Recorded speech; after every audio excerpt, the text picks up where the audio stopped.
പന്തലിൽ വെച്ച് തന്നെ പൂജാബേട്ടിയുടെ കല്യാണം നടത്തും എന്ന് സിക്കന്ദർ സാബ് ശപഥം ചെയ്തതോടെ അയ്യോ ഈ വീട്ടിലുള്ള മറ്റുള്ളവർ മറ്റൊരു ശപഥം കൂടെ ചെയ്തു. ഇനി പൂജാബേട്ടിയുടെ കല്യാണം കഴിഞ്ഞിട്ടേ ഈ വീട്ടിലുള്ള മറ്റാരെങ്കിലും കല്യാണം കഴിക്കൂന്ന്. അത് നന്നായി. പെട്ടെന്നൊരു കല്യാണം വന്നാ തുണി അലക്കി അലക്കി അലക്കി എനിക്ക് കല്യാണം കഴിക്കാൻ പറ്റാത്ത അവസ്ഥയാവും. പക്ഷെ പെട്ടെന്നൊരു കല്യാണം നടക്കും എന്റെ. എടോ, കല്യാണം കഴിക്കണമെങ്കിൽ മിനിമം താലി കെട്ടാനുള്ള ആരോഗ്യമെങ്കിലും വേണം.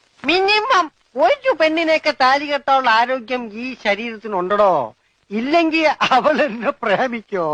ദൈവമേ, ഈ ശരീരത്തിനോടും പ്രേമോ? അതേടാ, മേരാ പ്യാരി സോനാരെ. സോനാര് അതായത് എന്ന് പറഞ്ഞ തങ്കമേ. ഓ, അപ്പൊ തങ്കമ്മേതാ പെണ്ണിന്റെ പേര്? തങ്കമ്മ എന്നല്ലടാ പോത്തെ, തങ്കമേ സോനാരെ. വേഗം ഒഴിക്കടാ. ഒഴിക്കല്ലേ, ധൃതി പിടിക്കല്ലേ.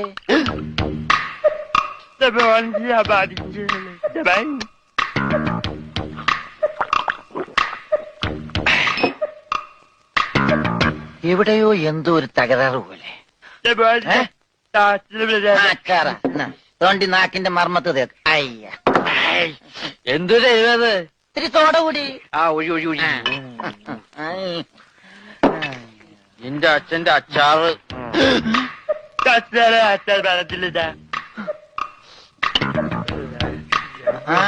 മിൽറ്റിയാണ്. അപ്പൊ ഇല്ലാത്ത വെടിവെച്ചൊക്കെ കേൾക്കും.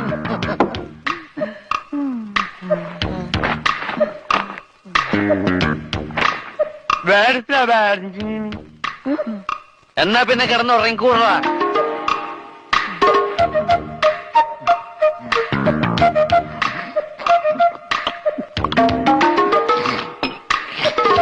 എന്ത് പറ്റി രമണ?